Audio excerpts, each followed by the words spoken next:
Hello everyone, welcome back to the channel of ASH, Faculty of Engineering and Technology, University of Lucknow. My name is Kaumudi Singh, Assistant Professor in Professional Communication. Today in the video we are going to discuss about the fundamentals of communication, in which we'll be discussing about the meanings of or the various definitions which are offered by the thinkers and the forms or the kinds of communication.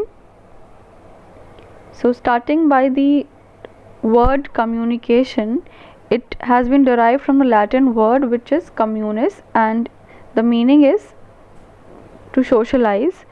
The most basic feature of communication is to convey your thoughts or ideas or even emotions when we incorporate the aspect of non-verbal communication to it, to make it a medium to transfer your feelings and thoughts. And that has a process, and that process is defined by various thinkers, and the definition of G.G. Brown says that communication is transfer of information from one person to another, whether or not it elicits confidence, but the information transferred must be understandable to the receiver. So receiver is the one who is actually receiving the information, and the concept of knowing or inferring the message which is there in the communication process should be well derived by the receiver. Therefore that aspect has to be the most important part of the entire process of communication. Communication is a process by which information is exchanged between individuals through a common system of symbols, signs or behavior. The line which says that through a common symbol of system of symbols or signs, that actually denotes language, as language is the common system of symbol and signs. So we are using what? We are using language as a tool to convey our thoughts and behaviors. Therefore language is related to communication largely.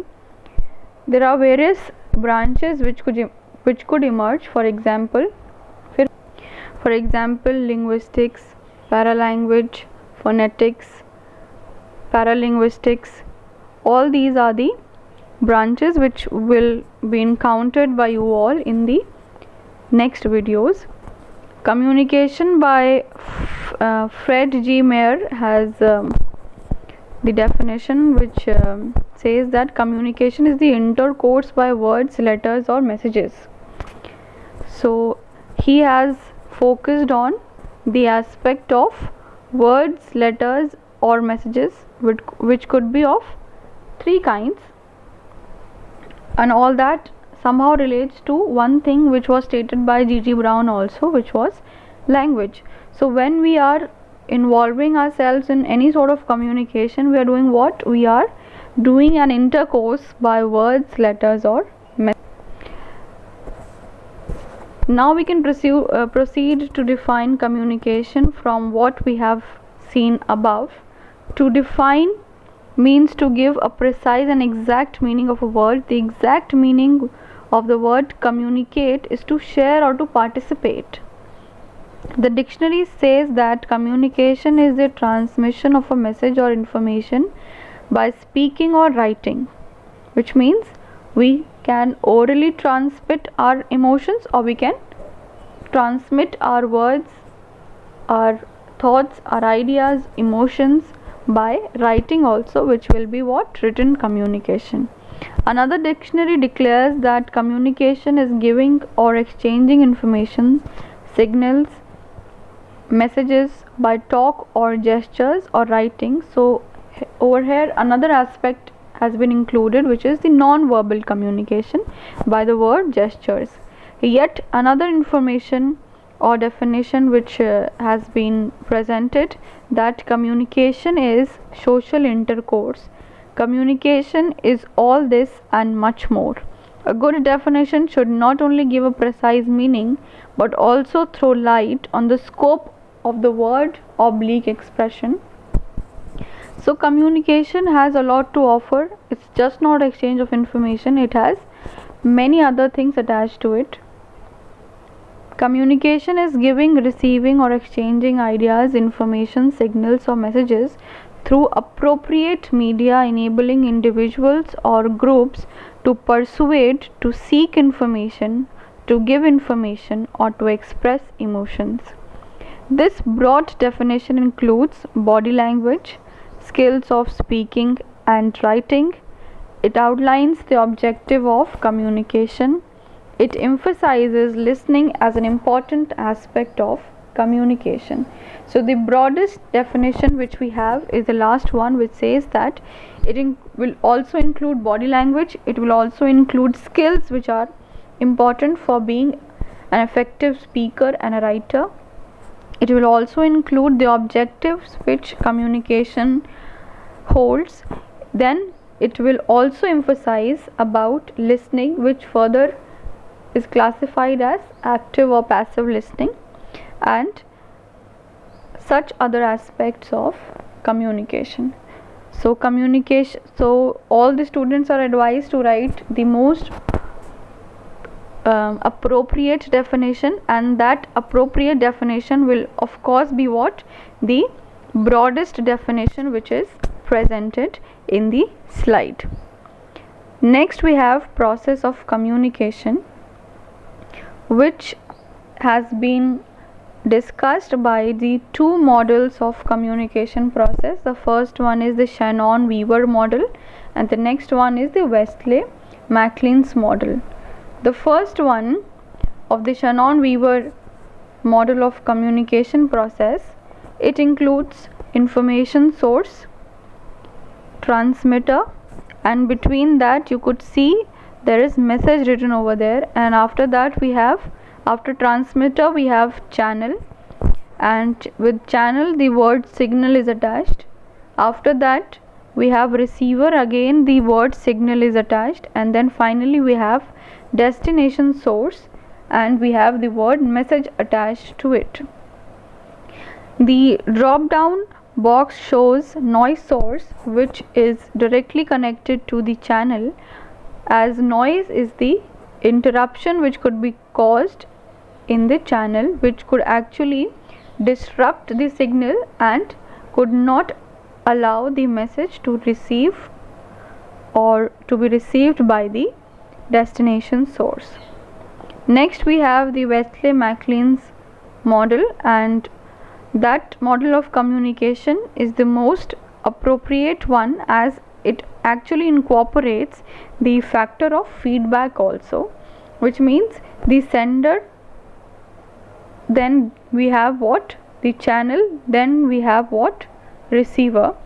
Between sender and channel we have a process of encoding, which means the idea will be transferred into words, and that will be sent as message through a channel or a medium, and that will be received by the receiver, and he or she will do the part of decoding or fetching out the meaning out of the message, and then the receiver will again give the feedback to the sender in order to ensure that he or she has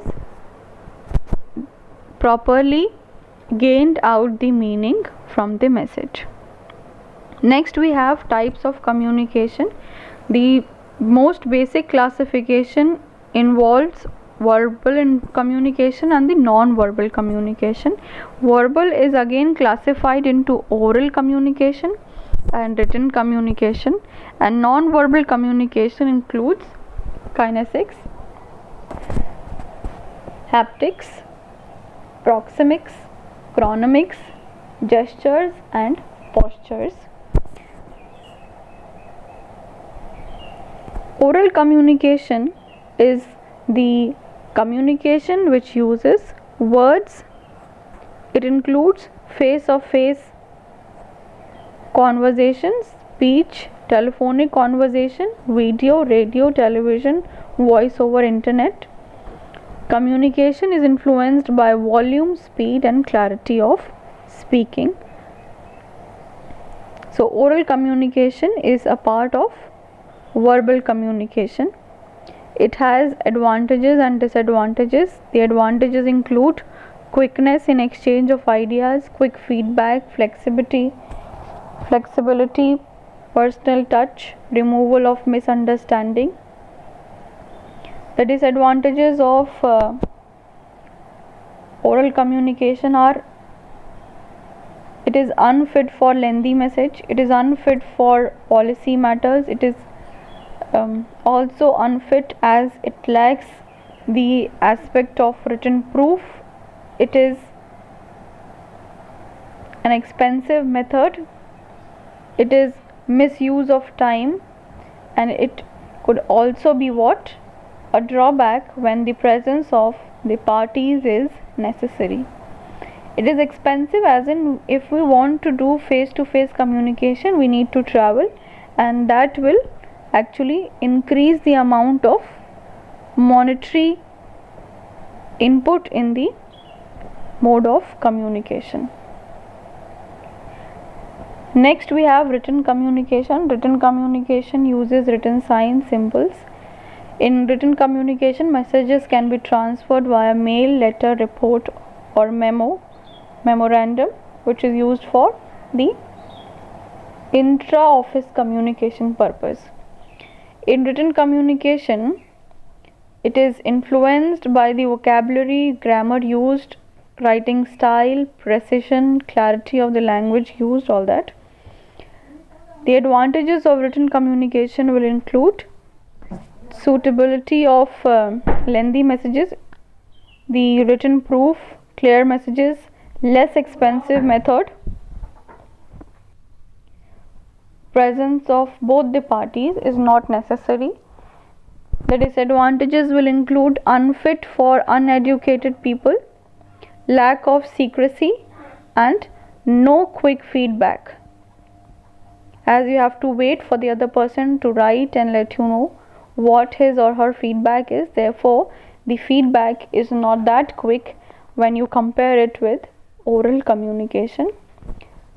Talking about the non-verbal communication types and forms, the first one is the body language thing, which is also known as kinesics, and that will include facial expression, eye contact, gestures, postures, and personal appearances. Non-verbal communication are usually carried out through signs and symbols. Non-verbal communication can go without verbal communication. Non-verbal communication can go without verbal communication, but that could not be applied for verbal communication, as verbal can't go without non-verbal communication. When we talk about the importance of non-verbal communication, the tone of voice captures 40% of the way the message is conveyed. Words will include 10%, and body language covers 50% of the manner in which the way or the process in which the message has been conveyed. Kinesics include facial expressions also, which is face is the index of mind, and think how much information can be conveyed with a smile or a frown. By facial expressions we can show or we can understand happiness, sadness, anger, fear, anxiety, and many other emotions. Eye gaze also plays an important role, as eye contact is important for effective communication. Looking at another person can indicate a range of information or emotions. Gestures and postures are the various kinds of hand gestures or the hand symbols by which you denote things and ideas, and postures denote the way you are sitting. So if you are sitting slightly bent, that indicates that you are interested. If you are sitting by your hands crossed, that indicates that you are not interested. Or personal appearance can also play a vital role, as it indicates your profession. It shows your nature, interest and your taste. It can also point out your cultural values, your sincerity, your bent of thought towards things. Next we have other kinds, which are proxemics, chronomics and haptics. Talking of proxemics, that talks about the space language. To communicate while keeping a distance is called proxemics, and that divides the zones into various spaces, which are intimate spaces, personal space, social space and public space. The amount of distance we need and the amount of space we perceive or belonging to us is influenced by a number of factors, including social norms, situational factors, personality characteristics and level of familiarity. Chronomics talks about the aspect of time which is related to language. For example, a call at 2 a.m. indicates some kind of urgency. You reach a party on time shows that you are punctual. So that aspect of your actions which are related to time are indicating something or trying to communicate something about your language, and that aspect is known as chronomics. Next we have paralanguage, the attributes of speaking, which includes pitch, tone, volume, tempo, rhythm, articulation, resonance, nasality and even the accent of the speaker, collectively known as paralanguage. We can understand mood and the situation by paralanguage expression. It is actually nothing but the non-lexical component which is associated with language. Next we move towards the forms of communication, which are interpersonal, intrapersonal, group communication, which can be further classified as small group or one to the group or mass communication. When we are talking about one to group communication, that includes a speaker who seeks to inform, motivate an audience, for example a teacher and a class of students. When we talk about small group communication, that is communication within formal or informal groups or teams. It is a group interaction that results in decision making, problem solving, discussion within an organization. Why within an organization? Because when we actually open it for other organizations also, that won't be small group, that will actually increase the amount of participation. For example, group planning, a surprise party for someone, a teamwork project, all that will be examples of small group communication. Next is intrapersonal communication. The word intra denotes within. When communication is taking place in our mind, within ourselves, that kind is known as intrapersonal communication. It is the basis of your feelings and beliefs. For example, when you make any kind of decision, what you want to wear, what you want to eat, what you want to drink, when you think about something, what you are doing, you are involving in self-talk, silent talk, mirror talk, partner talk, self-conversation, self-tape, written self-talk, question suggestion. All that includes what? Intrapersonal communication. Next is interpersonal communication. Inter means between two. Examples are when you are talking to your friends, a teacher and a student discussing an assignment. That will include interpersonal communication, which includes only two people at a time. Mass communication or communication through electronic gadgets, mass media like journals, TV, newspaper, books, all that. Thank you so much class for your attendance and your presence. Stay tuned to the channel of ASH. Thank you so much.